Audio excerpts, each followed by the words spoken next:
There we go. Feels like it's been forever.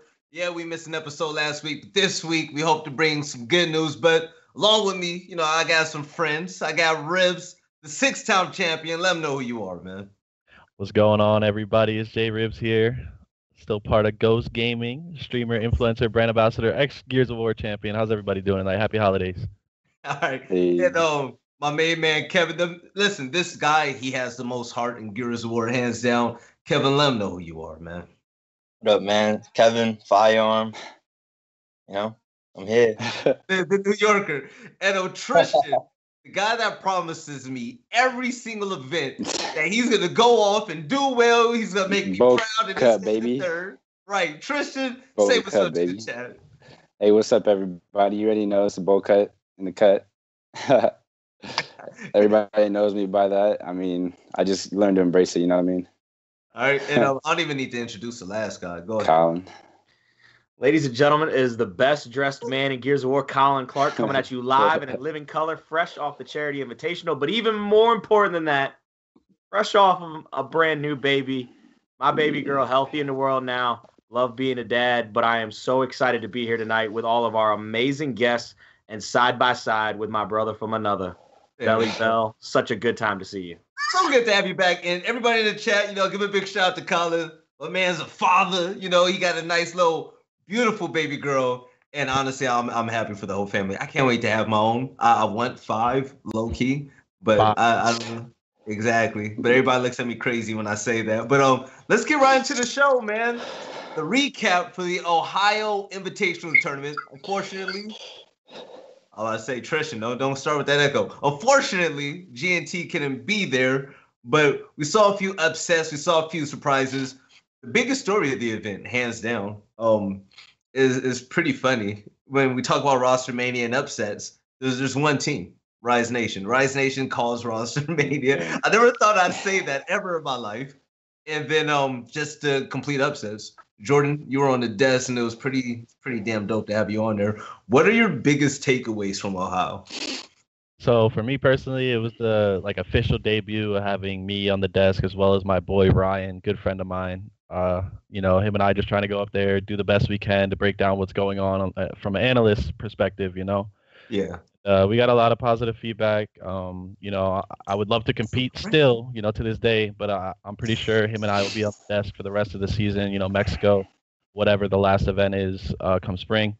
And that was it for me. And then on top of that, as for the upsets, it was Rise Nation's show. My boy Drix finally proving to everybody in the Twitch chat, whoever it may be, the Gears community, he's a top player. He's a great player. He's an all-around player. Him and I feel like, can be compared, home hill players. We don't put up crazy numbers, but we do what it takes to win. And, he didn't really have too many top placings under his belt, but this was definitely the start of something good with Rise, as well as my boy Powers, after getting dropped from Echo Fox doing his thing. So I'm happy for that whole roster. And, yes, they did cause roster mania. It's their fault. It's their Matter of fact, having you and Ryan on the desk was actually pretty damn dope. I love everybody I work with, but it was refreshing to work with, you two, because I've known you guys for a while. And the desk is definitely #better with Ribs. It's amazing. But you two kids in the middle, you guys didn't get to go to Ohio because y'all wasn't shit before the invitation even happened, and y'all didn't even have a team. But both of you, I just want to hear what were your ultimate takeaways as competitors? You guys the weekend before went to the grand finals, did your thing, beat a few pro teams, and you saw similar success. What were your biggest take? What do you even have to say about that tournament? Fire and Ice, simplicity, reciprocity. What really pops out at you from Ohio? Honestly, I just want to say I'm rooting for Fire and Ice, so I'm so happy they pulled up. I'm so hyped that they pulled up. I wish they kept it going. Choche. They only made it so far, but are you happy because they beat Simplicity? He is. Yeah, he is. Hey man. They pulled up though. They also beat who was it? Hive. They beat a couple good teams. They beat a couple good teams. You know what I mean? And then Rise. I mean, me and you talked about Rise before on the I think episode 3 of On the Flank, and we said, I mean, they had to pull up, you know, and they that's what they did. It was a wake up call for them, that regional. So that was good. It was good to see that they took away from what, you know, the bad and what they did and turned it into good. And I mean, look what happened. You know what I mean? Exactly. It was good. Colin, so we all know I'm the resident Rise hater, low key, high key, but high key. but the one thing that we've always said about Rise, and that, like, let's be honest, they did deserve the criticism, is that we always said, Ribs actually sat with me at the desk, and we actually spoke about, like, when is Rise actually, like, gonna live up to their potential? And they did pretty damn well. Now, with that tournament happening, we saw a lot of upsets. Will you say that was more of a fluke, or this is going to be something that we're going to see deep into the future? I think what we actually saw was a little bit of a turn on an old saying. We had to take an old saying, we got to dissect it a little bit. I love this guy. Back in the day, people always used to say, hell hath no fury like a woman scorned, which means if you scorn a woman, if you do her wrong, there is no hell that may be brought upon you that will be worse than what that woman brings on you. And I'm pretty sure Fury found out that hell hath no fury like a Powers scorn. That man played more anger and more aggression than anybody I've ever seen in Gears history. He took every fight. He was coming off a respawn and he was grabbing his teammates' controllers like, nah, you in that 1v, let me take that. He was ready to fight anyone and everything. No. So Powers was dope as hell. But another player that really played out of it, he's never played that good before. We've always talked about how damn good he is. Jerp. Jesus Christ. Jerp's always good, though. Jerp's always been good, though. Nah. You know who, honestly, you know who really pulled up Driggs? Driggs was doing this thing. Every time the camera was on him, he was doing something. It was just like, bro. Always. Facts. Look, when he pulls up, look at what happens. They pull up to the finals. That's that person that got to pull up. You got to talk about all of them, man. The bottom line, talk about all of them. Going forward, if a team like Rise is going to continue to place top 3, top 2, no matter what it is, like they just have to try to replicate that feeling. Like they know what it feels like now, you know, like to go up against a team like Ghost, a team like Fury. Like we're supposed to lose, but then y'all just play outside your mind, and then before you know it, you're like, shit, like we're up 4-0, 5-0. This isn't that far. Like, all 5 of them were playing well. All 5 of them were like positive. You could tell they lose rounds here and there. They weren't tilting. And then, Powers might have fueled that because, you know, he got dropped. I've been there. You play against your ex-teammates, you're like, I'm not losing. You know, every round you win, you're like, I could do this. I could prove them wrong.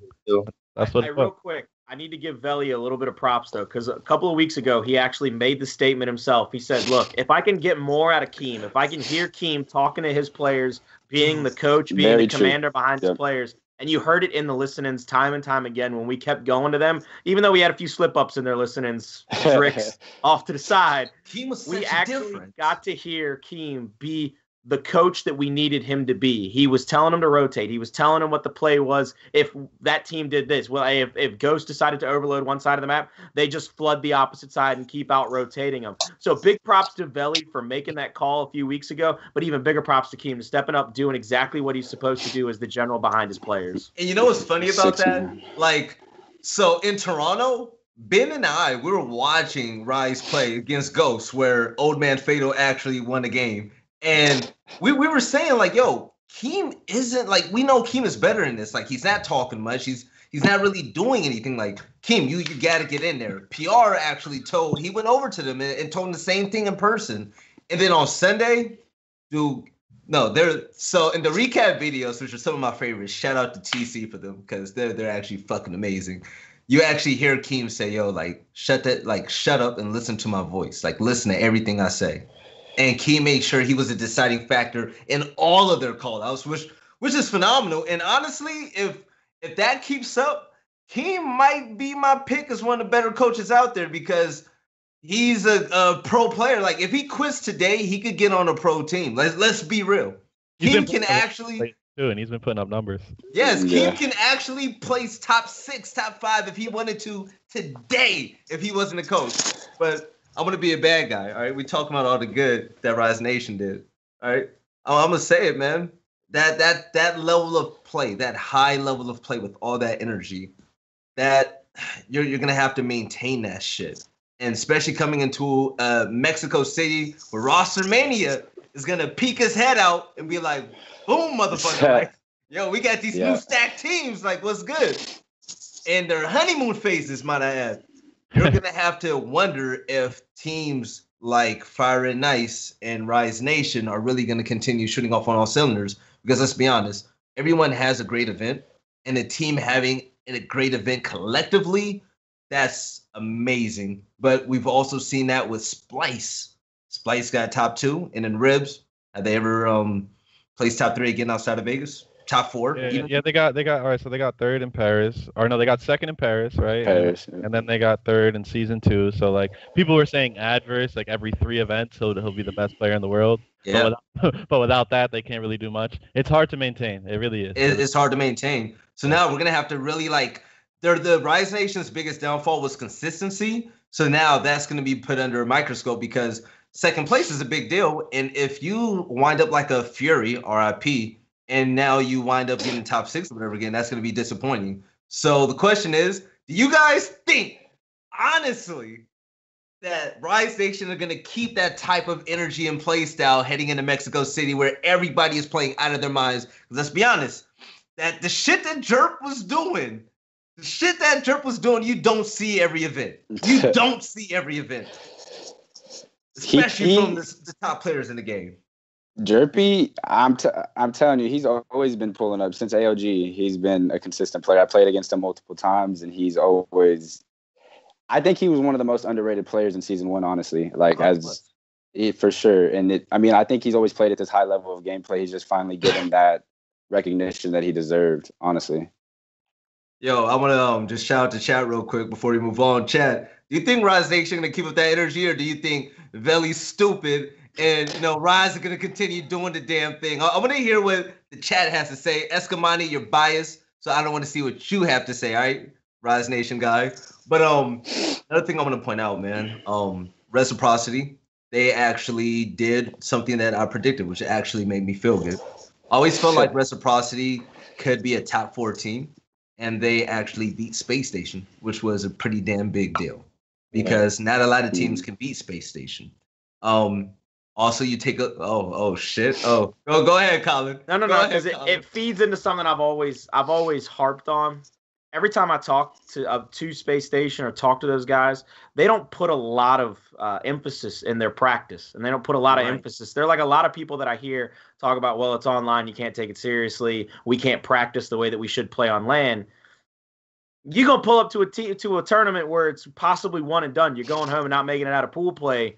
And you're going to sit home before bracket play. I hope to God you take the next few months to look yourself in the mirror and decide that online and practice might mean a little something. Because it's going to be a long grind. It's not going to be easy. It's going to be like 2 days back in the high school days playing football. Yeah. You had to be out there 5 a.m. working your ass off just to get a little somewhere. You've got to figure out over the next few months the formula for victory. And it is a grind. It's not going to be a sprint. It's a pure marathon. Pace yourself. Learn your team. Play stupid other games with each other. Don't just grind gears every single day because you might get sick of it. Find your chemistry. Find your little two-man pairings inside your 5-man team that can go around and play with each other. And you need more than anything that chemistry and that practice time going into a major event like Mexico City because that could secure your spot in the playoffs come spring. And you do not, under all circumstances, want to be left out of that playoff. And you know what's also what I think is going to happen? I always think about the psyche of teams heading into an event because I feel like that's actually extremely important. I feel like momentum is definitely a real thing. I feel like your mindset going into an event is a real thing, especially your relationship with your teammates.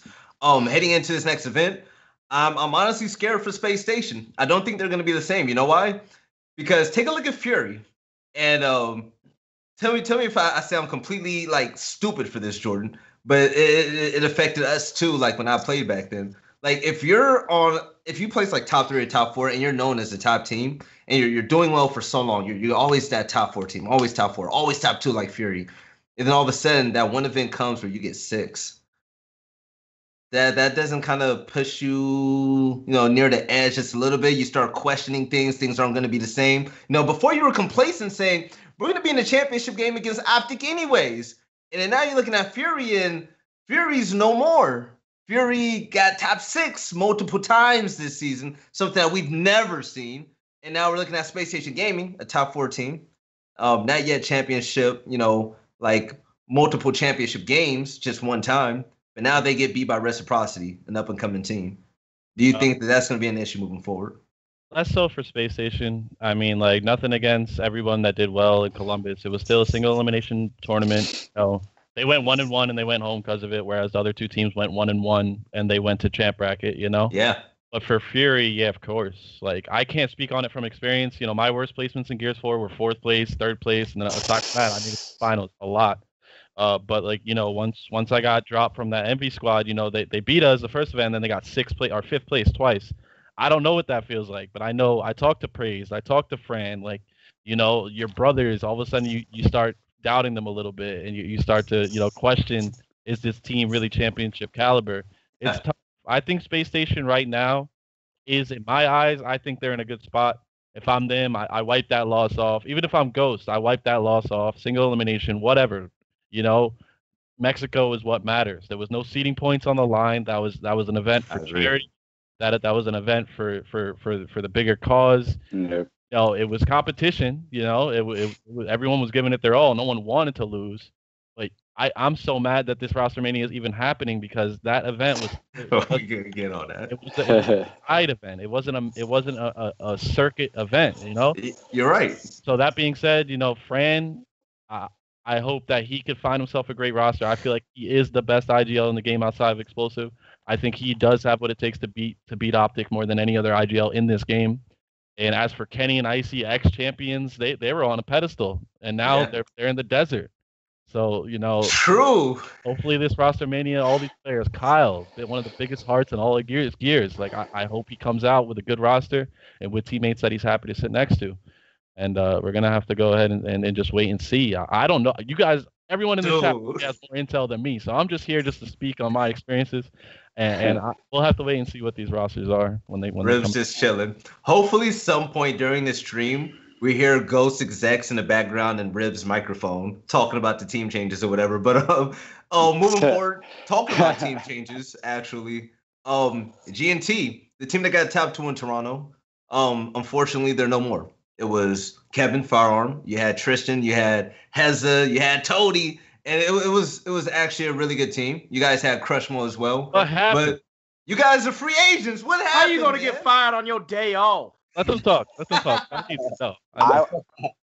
I woke up and I just saw that I was a free agent. That's how I found out. You lost the org? No, we didn't. No, GNT was GNT. So nobody really knows this. I'm gonna let everybody know this now. But a lot of people have been coming at me kind of with it.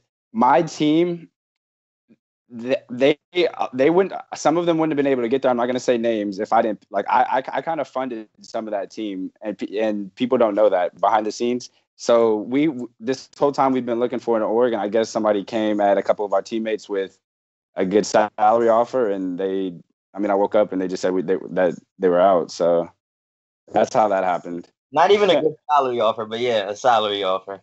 It was. I heard it was a good. I heard it was good. Oh, then Then Kev probably knows more than me on that. So go ahead, Kev, speak on it. Go ahead. We're on the play. Names get to people. Egos. I don't know. Think about it. You get second with not even on top of that. Like, just man. Kevin, let him out.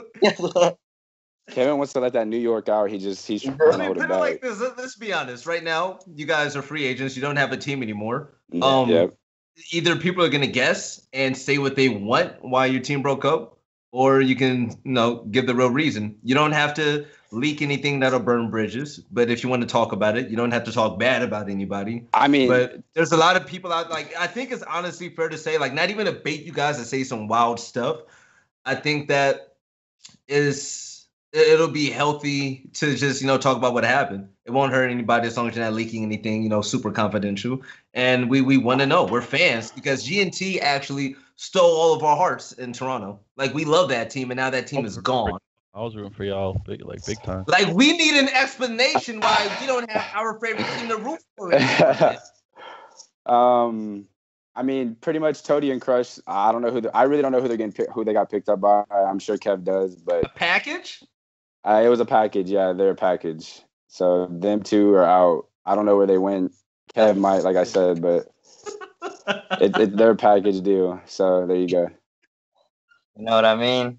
It's always something, bro. It's always something, dude.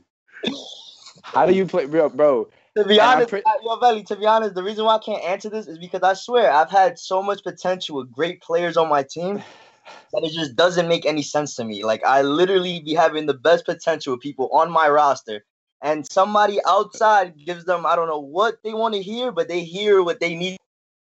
They think is the best move, and they think this is the best opportunity for them. And then literally after that event, yo, bro, damn, bro, I fucked up. I'm up at, like, they got to me. They told me this, that, salary, the money got to my head. I'm like, come on, man. Like, people don't understand this. Like, it's not hard, bro. It's not rocket science. So all I know is that, Kevin, I feel you, bro. Like, yeah, like no matter what, like no teammate I've ever had could, ever speak on like me performing bad or me speaking bad or me doing like anything. Like, it's just it's outside reasons that makes people leave, and it's just something that it's just like, results speak for themselves. Like, I'm trying to say, like, actions speak for themselves. So it's actually it's extremely frustrating on your end. I know music's in a weird situation because my man Tristan, he's in a position where he's like he was an AM and he finally got second place. So like Tristan did what you have to do to go to the next level, right? And then he finds himself in another situation where it's like, okay, I made it. I proved it. Like, I did what I could do. I beat pro teams. I'm here. There's like, oh shit, my team is gone. And then you put out a video not too long ago where you explain, go into detail, because a lot of people didn't watch your video about PJJ and simplicity, and you do so well, and then after that, it's just like, you're stuck. And then they don't do better after that. Go ahead and like let the chat know what happened in that video. Pretty much in that video, I just explained like my Gears career and what's happened since I've, began as an amateur and my ways to being a pro. I've had great teammates. I've had great players next to me, and they've always made the next move, which they thought was better. And to be honest, if I'm being straight up honest, not one player I've ever played with that's left me has been doing anything relevant now. Not one player that's ever been on my roster throughout 2 seasons that has left has not been relevant. And it's just like, it doesn't make sense. Like, money gets to people. I don't know what gets to people, but it's just not worth it. There's a higher prize. There's a higher goal. Be optic. That's the goal. Don't throw away what was a blessing. Because in all honesty, we put players together that work. You know what I mean? You put them in roles that work. Some people can have 5 slayers, put them in the right role that they need to be. A lot of people don't get it. It's just so many different things that come into play, and it worked. And it just sucks seeing that shit, thrown away. Hey, Colin, man, it's been week after week where we get in front of our webcams and we sit down after an event, and we deal with roster mania where we look at breakups from beautiful teams. Are you sick of it? Do you think that all of it's worth it in the end if you find some type of great success beating other pro teams at a prior event? For me, it's weird because I sit on the outside. I keep telling a lot of people that when roster mania happens, I don't know anything. I'm not the type of person that anybody comes to tell anything to. I kind of sit back and get to watch it happen when it gets leaked or somebody gives the information or it gets finally announced. Yeah. And then every event, I see somebody get dropped or I see a team move on from somebody. And I come from a strictly spectating fan, kind of just looking at what I can see in front of me and have to break it down, analyze it, take it in, and regurgitate what I see in front of me. And I never, ever have understood massive roster changes. I just don't get them. All the way back to season 1, where a team would win 1 or 2. They'd get their best finish in history. And then they say, oh, we got 1 prize free agent out there. Let's go ahead and make some glorious move to try to get that prize free agent. And they never finish. Oh, yeah. It's allergies getting a little colder, actually. It's bad, man. It's cold. No, you went with Hive. And for me, the most disrespectful and most unbelievable move in my entire life as a fan of this game and loving this game is the man sitting directly next to you. Yeah. I will never in my life get that move. I try to wrap my head around it, but for me, you have a player who's the only player in this game to win 2 championships. He's won championships in multiple Gears titles. He's got the knowledge, he's got the skill, he's got the experience, and he's sitting on the sideline. when you're 0 for your life against Optic Gaming. You are 0 for your life against Optic Gaming. You know who's beat them before? He did it in Mexico City, and he's sitting on the sidelines. You want to talk about not understanding roster? Say his name. Somebody explain that move to me. God damn it, J Ribs. That's all I want is for you to just be back on the stage winning championships, man. I just want you to be back on the stage winning championships. I just want to be sitting next to you, all right, bro, on the deck. And you know what's funny? Like, I can speak on it, and it sucks. Like, I talked about it in interviews before. Like, you find out there's like a bunch of free agents, these prize free agents, and you want to take the easy way out. You feel me? Like, you just want to, instead of looking in the mirror and figuring out what you need to do to help your team, you just want to be like, all right, who's the weakest link on my team? And if we replace him with the best player on another team, we should get better, right? But no, that's not how it works. You understand? Like, it takes 6 people. It takes your coach, and it takes like another level of dedication to beat Optic. You got to be willing to watch footage. You got to be willing to shut up when in the middle of an argument. Everybody in this game like has skills. Like, we're all slayers. We could all drop 30 bombs. The game's not that hard. It's like the difference is like, can you actually? Don't say that. It's hard for me. Hard for me over here, saying, for the majority of these players that call themselves competitive players, you all have what it. Hey, Bell. Wait. We're back. Oh, Jesus. Over here texting. Shit. All right. So, we're back. I want to thank everybody for waiting. We jumped up like 40 viewers while the stream was down. But back on the topic, FireArm. Tell us what you wanted to add on to what we were saying, man. Oh, I wanted to add on to that topic about teams getting mentally, I don't know, they lose themselves. They feel some type of way. They lose their pride. They lose the way they play. Like when they're used to getting a certain seed, like second place, third place, and they drop. That's usually what happens. Like, look at what happened to all these teams. What am I talking about? There's a roster all of them. All these teams that lost, about it like Optic start changing. So it just messes with people. Like, when you know you're supposed to win, just because of, I don't know. Sometimes you just know you're supposed to win, and when you lose, it just destroys everything for certain people. All right, so we have a question from the chat from Angel Merks. I love Angel Merks, by the way. Angel's asking, is FireArm and music sticking together or what? Well, what's in your plans? You guys are free agents. Are you guys a team of 2 or just really filling it out? Everybody, I'm pretty sure everybody's just filling it out right now. Yeah, but I mean, you'll probably see us back. Yeah, I'm not even gonna flex. Yeah, you'll probably see me. You'll probably see us as a team of 3, honestly. And we'll find 2. Q? Team of 3? Yeah, Q. Of course. Y'all gonna make it happen, man. Chances are, majority of these new rosters won't get into work, but luckily the next event is Mexico. Yep. Whether you have a team right now or not, try to book your flight. It shouldn't be too expensive. And then just get out there, keep proving to people what you've been proving to people. Get out there, hit some shots on land, get on main stage, prove some upsets, and then it'll all be downhill from there, Mexico's a great event to get some exposure, Yo, bull. Best event. Ribs just motivated me to pick up the controller and play against that talk. Yo, Colin, you felt that? I'll be back. Y'all don't worry about me, all right?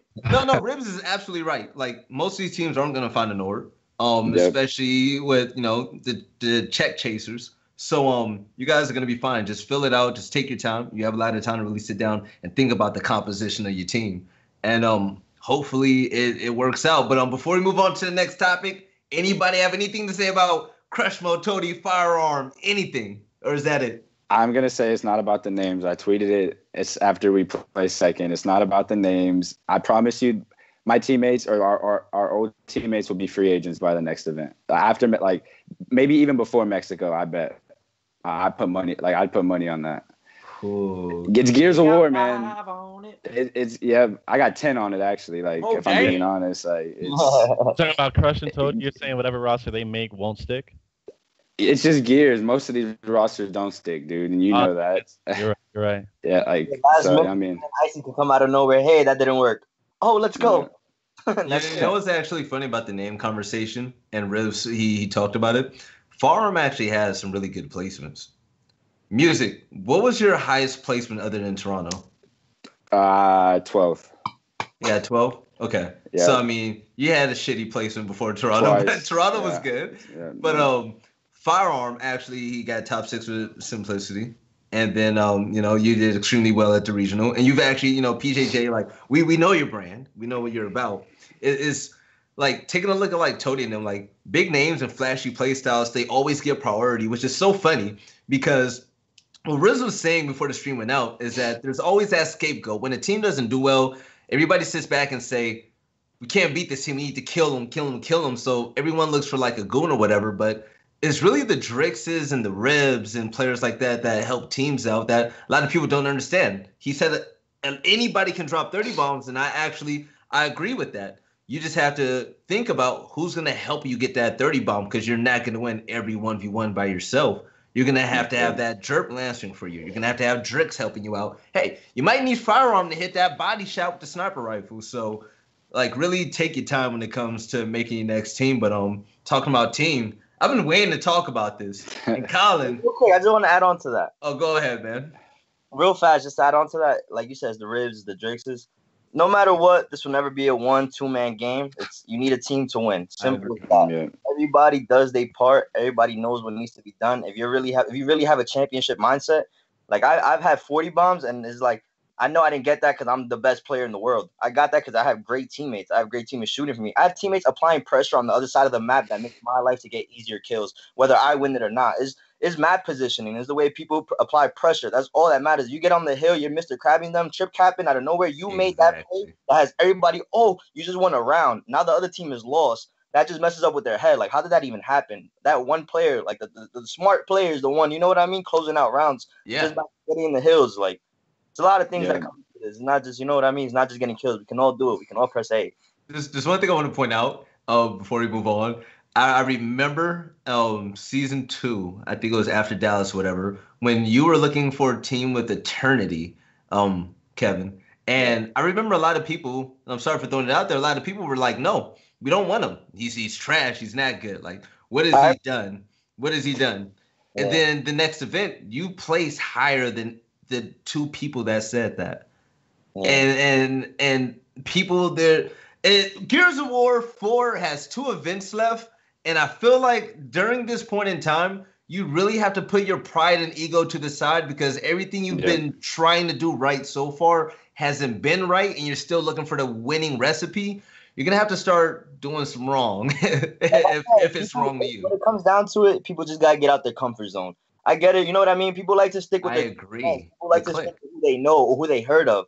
Like, you know what I mean? Like, oh, no, remember what he did season 1? Like, bro, like, or Gears 3, like that's literally why some people get picked up because of what they did in Gal 3. Like, bro, like I wasn't even playing that game. Like, you know what I mean? Like, there's so much that comes into play. Like, people just gotta put all that aside and actually see what's happening. Actually watch VOD. Actually notice map position. Actually notice the kill feed. Actually notice all of this, the crosses, the angles, everything. That's how you really start learning. I mean, let's be honest. Tody was replaced, but people didn't realize what Tody actually did for that team. Tody's a little, he got Tody, the biggest reason. It's just because, like, that's little kid things why he got replaced. Like, he's a smart player. Yeah, and then they picked up Zerp because Zerp is a bigger name, and then Hive got upset so hard by King Choche. Shout out to the Latin American community. I saw you guys in the chat. I saw Cardia. I saw all of you guys out there. I want to say what's up to the King Choche. I want to say what's up to all of the Latin American community. Like Cardi in the chat right now. Yo, without you guys, Gears is nothing. Gears is nothing. Facts. And this is why Mexico City is going to be the best Gears event ever coming up in February because you guys are the best. You have some of the best players out there. You have the best fans in Gears of War. No debate. And like I said, without you guys, Gears is nothing. So shout out to all my Mexicanos and everybody in South America. I love y'all, man. But I'm hungry. Colin, this is going to be a sensitive topic. Colin, I can't hear you. Colin. Unmute your mic, Colin. Colin, we can't hear you. Old man, you talking. He's stressed out. Look at me stressed.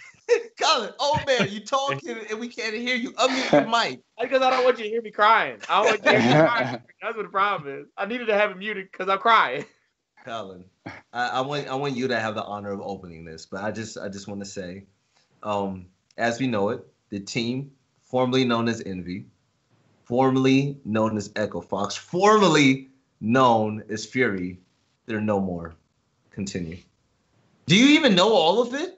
Ladies and gentlemen, I'm going to go ahead and start this off by saying, in my my very humble opinion, we all know that Optic Gaming has been the kings of Gears of War, and they've probably had one of the best rosters in the history of this game. Envy, the team that's at the start of this topic, has, to me, the single greatest compilation of players coming into this game.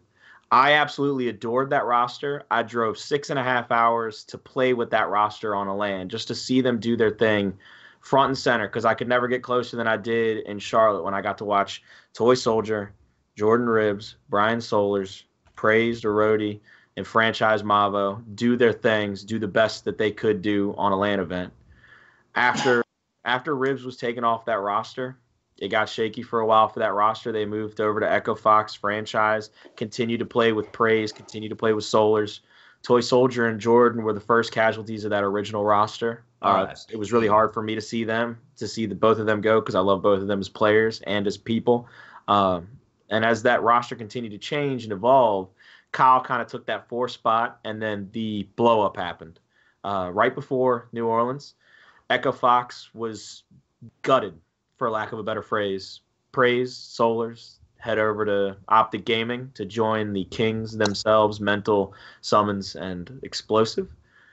And coming over to them was Kenny and Icy, and then they pick up the Young Lord Powers going into New Orleans, and then that has a shift where Powers is dropped. After San Diego, a worse placing than they did in New Orleans, first team to ever beat Optic Gaming 7 rounds in a row.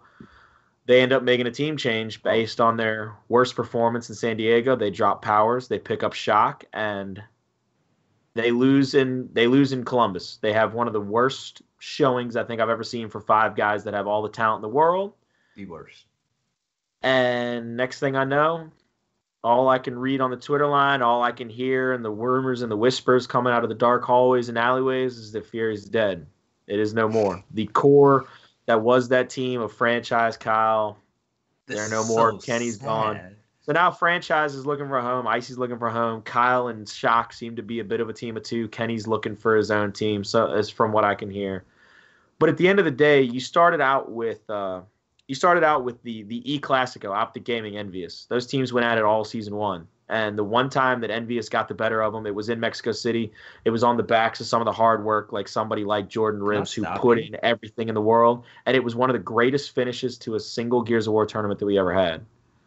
Echo Fox did their since UE, Colin. They did. They went all the way back to UE. Season 1, ESL, Envious wins. I believe it was season 1. They were the champions of season 1, and then they win the London Open. But they lost season 1. They won season 2. They won season 2. My bad. And they won London, and then Denial won the Columbus UE, the last UE event in Columbus. I think the best metaphor I can give for it is in a few years when Belichick and Brady are no longer with the Patriots. It will be the end of an era, end of a complete dynasty. Yeah. This is the end of an era. Like, so Franchise's team that he started up in UE, we slowly saw those players go, and now they're literally all gone. And it's damn near depressing to see, because we're talking about a team that was better than everybody except Optic, and then that one thing happened. You're in the championship game all the time, and then that one event came, you got your ass whooped and got top 6, and it was never the same. And now, so from the chat, we keep seeing Franchise and Icy are going to play with some boys from Ghost Gaming. I heard rumors that Kenny is starting his own team. There's also other rumors that Kyle... Actually, there was a tweet that I saw that Kyle and Shock were actually a team of 3 with, like, Demise or something like that. I didn't know if that was real or not. I heard that, too. Is that real? Like, I thought they were trolling. Was that real? If any of them are in the chat, they could verify, but other than that... I don't know. I honestly don't know. So it's like... You're the intel guy, Val. Don't ask us. Listen, man. I saw you in that sweet-ass suit with that young lady on the chair with you. You better have something. All right. So the one thing I don't want to do, I love Roster Mania because I love watching things go down the way they're supposed to without leaks ruining anything. I love the tryout process. I love watching because it's kind of like poetry. You know what I'm saying? This is the best Roster Mania Gears is going to ever have. And people always say, like, where the fuck is Intel Val? You know what I'm saying? Excuse my mouth, but who gives a fuck? Where the fuck is Intel Val? And I sit there and I'm like, number one, I'm not the enemy of the state anymore. And number two, I want to watch the best type of competition form to beat Optic Gaming. Now, what's going to happen if Kenny makes a team and I leak out that Luminosity is going to pick them up and they're going to do this and that? Luminosity is going to look at Kenny and be like, we don't trust you. And you see how that can cause problems? For sure. So I don't want to be that guy to ruin something that can be amazing for Gears of War. Yeah, I love the news. I want to be Intel. I want to be Intel Bell, but it's better off this way. But shit, I'm gonna let you know now. I spoke to a few players like Tony, and I said, hey, if you guys are gonna make an announcement, let me know. Let me know, because if I'm doing on the flank and I'm able to announce that, I'll do that. But that's pretty much it. Yes, KZKIRX. I know a lot of shit. I just keep it to myself because I want to watch things unfold. I want to watch, stuff not work out, and then they pick up another player and it works out without me ruining that process, because it's already stressful to these players. But where can you see these players doing? Like, what can you see Kenny doing? What can you see Colin Clarke doing? Kyle getting the boot and being a free agent really is the most shocking shit to me, though. Because to me, I felt like Kyle is a franchise player. What if we do this, Velly? What if we each go down the line real quick and, like, off the top of our head, try to rank those 5 players in order of how much they could bring to a table, how much can they offer? You want to go first? I would love to go first. I was talking about this on my stream already. People ask me who are the most consistent players on that roster. All right, so one, I give Fran like head and shoulders above all of them, because what he does for the team is more than people understand. He does a lot behind the scenes. He watches more footage than your average coach. He takes it upon himself to come up with strategies and to put these players into certain spots. And I'm sure Colin understands this. Like he said, with Team Envious squad, he put that squad together. Yeah. And on top of all that, I don't care what anybody says. I don't care how old he is. It doesn't matter how old he is. He's gotten into his groove, and he understands Gears of War 4 better than anybody, and he's putting up numbers. So I put Fran up there. And then, honestly, I have to give it to Kenny and Icy. Those are championship caliber players. Those kids have won multiple championships. Nothing against Kyle and Shock, but they haven't done that yet. Shock is still yet to make it to a grand final. You understand that there's levels. Like, no matter how good you might be leading up to the event, that kid still has so much to prove to me. I still think Shock's potentially won the game.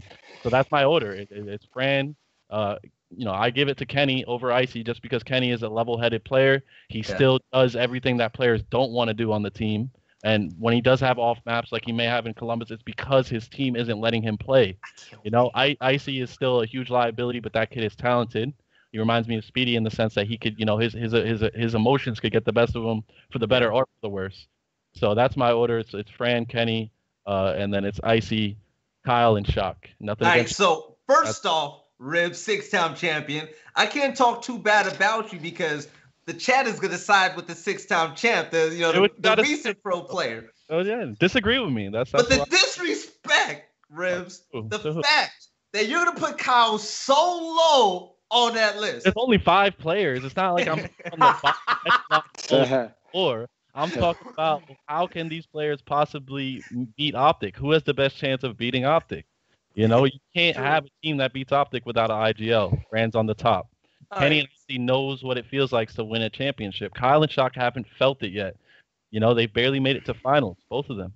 Well, I mean, they also didn't team with the 2 best players in the game that made it extremely easy for them. They didn't have that winning recipe around them like Icy and Kenny did. And when you took Icy and Kenny away from that, they didn't win. But there's, to me, I feel like there's 1A and 1B, but I'm just going to be straight up. Forget that. There's no ties in my list. I'm going to put Kyle at the top. Kyle goes to the top for me, only simply because if you take a look at Kyle's history in Gears of War, Kyle teamed with Mental, and Kyle in Gears 3 was actually a factor. He was disgusting. In UE, Kyle was outright disgusting. Kyle didn't miss shots. But coming to Gears 4, you take a look at that one event where Kyle went to Klaus and Demo. When they actually beat Optic Gaming, Kyle and Icy were the 2 players that actually made that happen. Yeah, Icy had that great 1v1 play with the home hill player, but also Kyle was crucial in the three-piece that helped them win a round late in the game to knock out Optic Gaming into the losers bracket. So I'm going to put Kyle at the top. Kyle's consistent. He's Mr. Double Kill. We saw what he did in the hallway in the Old Town. Let's not forget about that. And I just feel like overall, Kyle was the biggest threat on that team. Other than that, I'm going to give it to Franchise. You have to give it to Franchise. If Franchise is out of your top two, you don't know Gears of War, you don't know what you're talking about, and you don't deserve a microphone. Yo, Colin, you gonna wait your turn, boy. All right. This is a heated one, man. It's hard. It's a lot of speculation. Right. It's actually hard. Like, a lot of people would put Franchise at the top, and I would put Franchise at the top too. But there's something about Kyle that I really, really like. I mean, Kyle Franchise is did. willing to watch footage of all. Listen to this. All right, so say I said this on my stream today. Say your team doesn't stream their scrims, but three of those 5 players record locally, and they record for the sake of watching VOD. Fatal's in the chat. He knows about this. Any coach knows about this. You record, you go back, you watch it, you learn from it. Is Kyle going back after his scrims, the same night of scrims, and watching all 3 POVs, all 6 maps? Because Fran does it, and he does it. Kyle probably sitting on Skype, boo loving with hope. So I don't know. Okay, nothing against Kyle, but I'm talking. That's the level of dedication that 99% of the community does not understand. All they think about his reaction shots. You're right. Shots, 30 bombs, 40 bombs. Can you go and watch footage of your teammate and then think about, all right, tomorrow when I talk to my buddy, how can I explain to him what he did wrong here? How can I make him a better teammate? That's what a good teammate is. You make people around you better. Fran does that on a genuine level, naturally. No one else on that team even knows what that means. No shots at them. But that's the difference, and you guys take that for granted. Oh, you can't argue it. Outside of everybody on Optic, Franchise knows more gears than Kyle ever has and ever will. And I'm gonna I feel like that's actually a fact. Like, Franchise knows the game inside and out because he's been there since day one. He knows gears. He breathes gears. He's always been at the top. And Kyle has been caught up with the teams that he put together compared to the teams that Franchise put together. But I really like Kyle's performance when it comes down to the last games.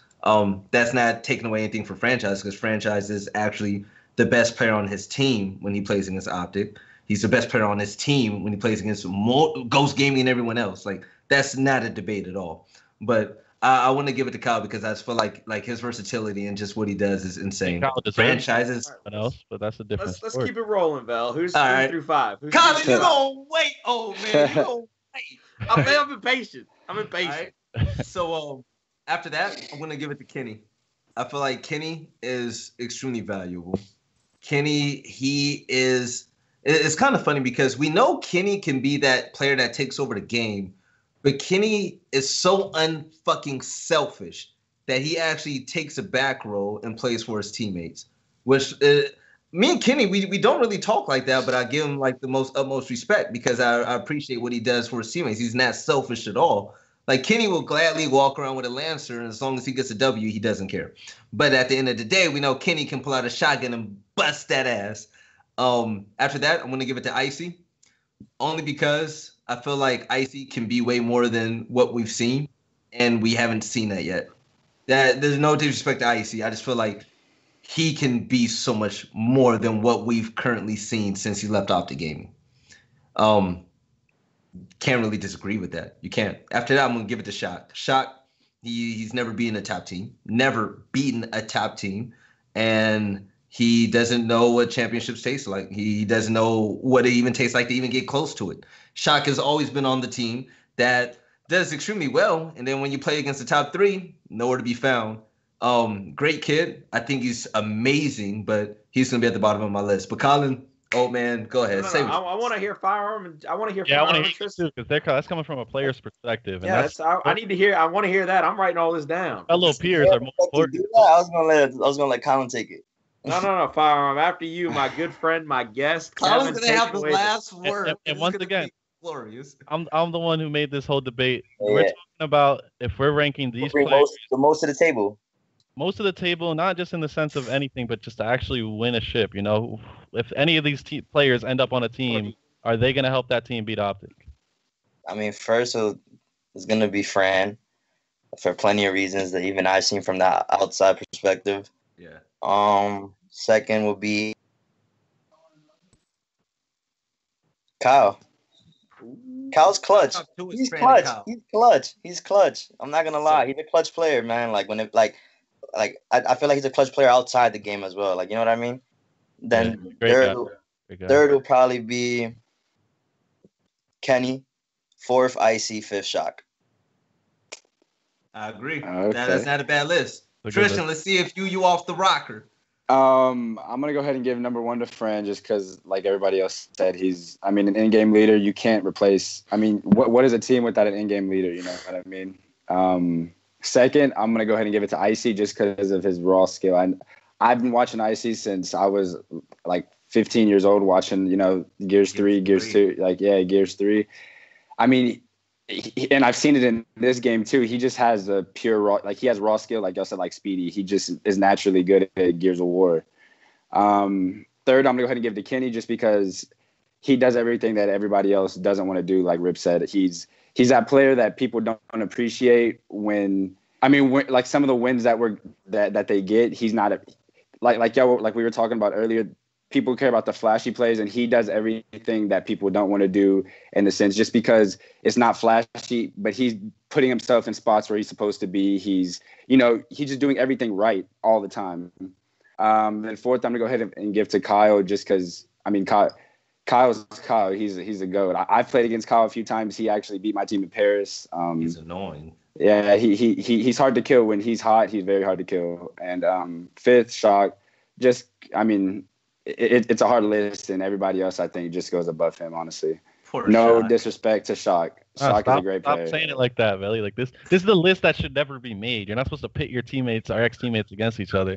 No, it's fun, man. It's a matter of people don't understand what these players really bring to the table. There's too much of that. No, don't cop out. You know what? This is all for fun. Like, at the end of the day, there's never going to be a 100% right list. This is just opinions. When you watch SportsCenter, you're really not going to sit there and compare Joe Montana to Tom Brady because of the eras, what they bring in different teams and styles and systems. This is just for fun.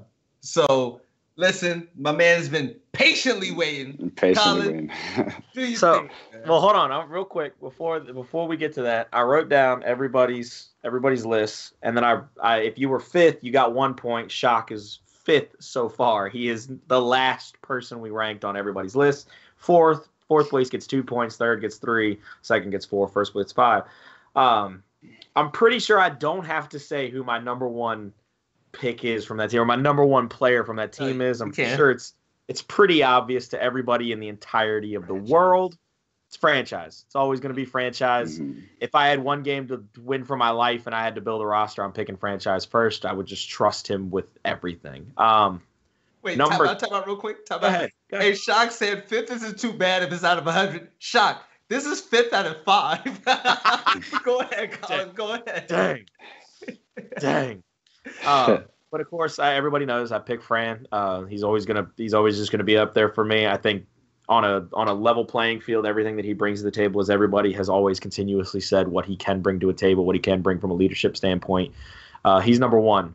Number 2 for me, without a doubt. I love him to death. I've actually listened to this man break down the game to a fundamental point that it's almost millimeters that he's talking about in his understanding of the game, and that's Kenny Bounce. I've listened to Kenny have conversations about how the game works and how certain movements and strategies within the game that I didn't know existed, and I've never heard from any other pro player, and I've never seen other pro players do them. So for me, Kenny, from a sheer experience, leadership, and just sheer understanding of the subtle nuances of the game and what he can actually impart upon younger players, I'm going to go with Kenny second. Icy would be 2A for me, 2 alpha, however you want to put it, but Icy's third. At the end of the day, Icy to me is the type of player that I want somebody that can get the rest of my team blaring with emotion, absolutely overflowing like a volcano with just anger, rage, and hatred, wanting to kill the opposing team round in and round out. So I'm going to go Icy 3, Kyle 4, Shock 5. It's as simple as that. After you get to those top 3, saying what the other guys bring to the table doesn't help the fact that they're fourth and fifth on your list. I have to put out there what I think the other three do better than the other two. Yeah. First and foremost, but it's going to be Fran, Kenny, and Icy 1, 2, you got to copy my list, Colin. You copied my list and explained it better than I did. So. I copied your list. Look, I always tell you, whenever you speak, I always tell you, I bother you with my dumb questions, but when you speak, I listen. To me, it's just a matter of, you know what you're talking about. I come from the world that I come from. I don't have as much analytical or as much experience or ability to break the game down and break other players down. When you speak, I listen. It's as simple as that. You know the game better than I do. You know these players better than I do. I will always give you the respect and the time of day that when you say something, I take it to heart. I have a question between Jordan and Colin. Do you guys put Kyle so low bottom 2 because he didn't play in a championship game? No. Or won a championship? No. Okay. No, it's more than that. It's not a matter of why he's lower. It's a matter of why the other players are above him. Yeah. And we don't know what teams these players are on. You might know, Velly, but it's a matter of what they bring to the table. And there's too much of the same in this community, you know. So a player like Fran, that you don't compare him to anybody in this whole scene other than Explosive for what he does for the team. And then same thing with Kenny. Like, so many people in the chat want to talk about Kenny rolls. You know, Kenny doesn't go off. If they don't understand. It's like Colin says, Kenny understands escalation. He understands gears on like a level to the point where he might as well be a developer of the game. He understands the game so well. So when he's doing well, when he's doing what he wants to do on the map, you're not going to lose. You know what it is? If Kenny's dropping a 30 bomb, you win. If Shock or Kyle drop a 30 bomb, you still might lose. Yeah. Because Kenny takes those kills and he turns it into a W. He turns it into map control. He turns it into an instant call out saying, I just got this kill. We do this now.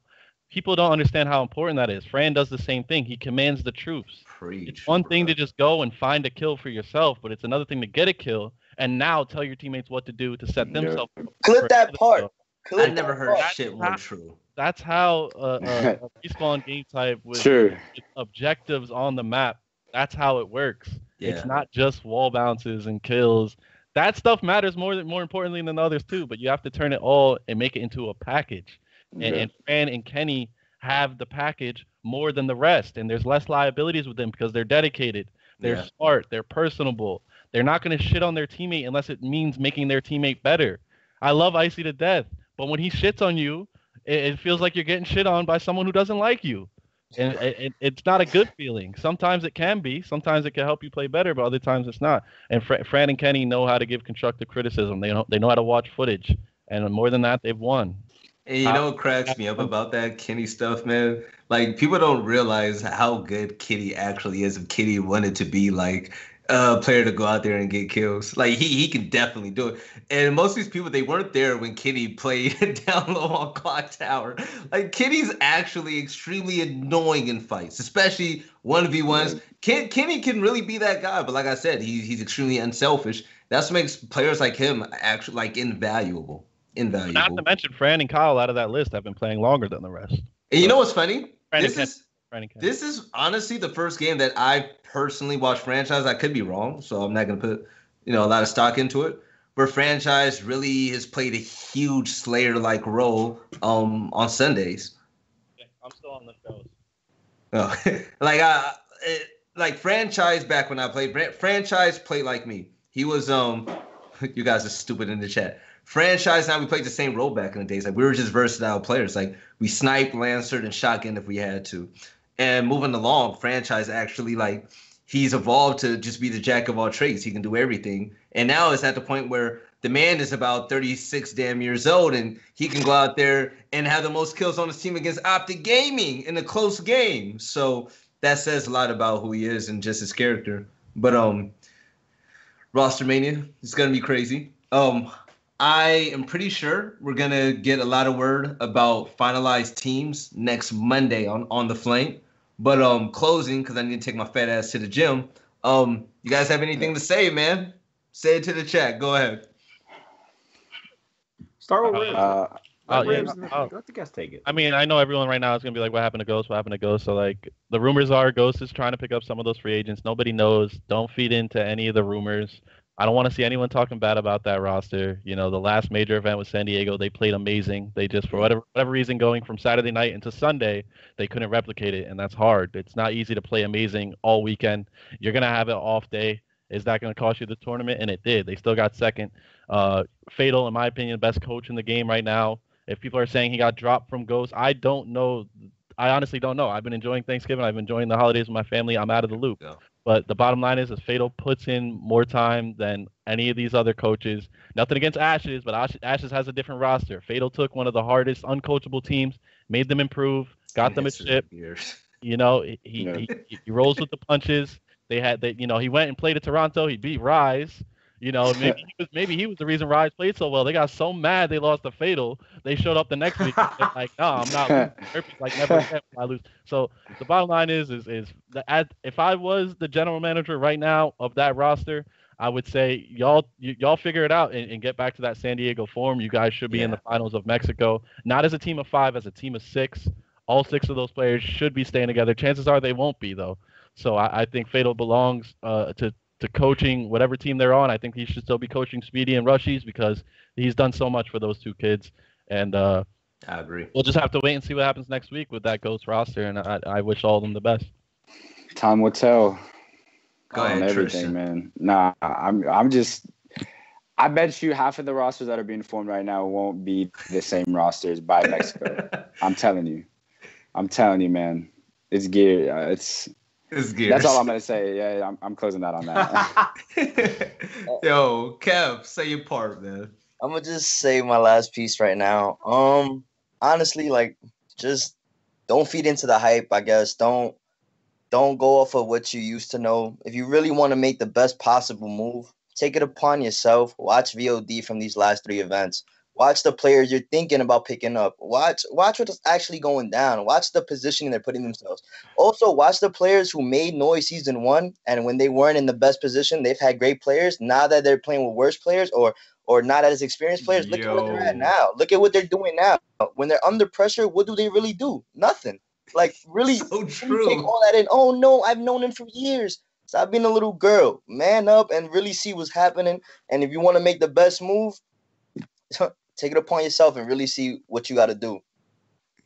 That was, honestly, if we wanted to name names, shots would be fired and bridges would be burned. Yeah, I've never heard anything more true in my life, Kev. Yeah. Jesus, yo. Colin, say your part, man. Yo, Kev went off. Go ahead. I don't know how you follow that up. Kev came out here and Kev he dropped bars on everybody. I'm just gonna sit over here and just twiddle my thumbs and just say that I enjoyed being on the show. Thank you to Kev. Thank you to Tristan, Music, FireArm, but a big thank you to Jordan as always. I appreciate you allowing me to ask you my stupid questions, listening to my silliness. Velly, I love being on the show with you every single week. I got to get back to a baby girl, and all I can say at the end of the night, ladies and gentlemen, is that in a few months, proof is only in one place. Yep. It's in the pudding. Mm-hmm. And whatever pudding you decide to make, shit better be tasty, or else you're going to be watching Opti Gaming take another championship home, walking away with your big-ass check that you thought you should have had. Yep. Hey, so my last bit, I just want to say, shout out to the damn stream. We went down and went up 40 viewers and then 60 on top of that. So you guys are honestly like the greatest ever. I love you guys. I love doing On the Flank. If you guys take the cake, I'm thinking about doing some, but we will see how that turns out. But to touch upon what FireArm says to these new teams, just be patient with these team changes. You have time. Don't make us wait too long like Fury and Echo Fox did it, because I hated that, man. Make it fast. Be smart. Think outside the box and get out of your own comfort zone. Because for so long, I've seen the same type of people team from pros to AMs. And it always comes up with the same results. The grass isn't always greener on the other side. And with that said, don't let your pride be your downfall. Because pride is honestly your worst enemy. Pride and ego will be the worst thing that's ever happened to you. Because maybe if you did better with the player in the past, don't feel ashamed to, right those wrongs. Go and talk to him and say, hey, let's give this thing another run. Let's do it. These guys, just click your circle that you're always teaming with. If it's not working all the time, try something new. You never know what's out there. We only have 2 events left for Gears 4. And stock is a real thing. Talk to Demo Bounce if you think I'm lying.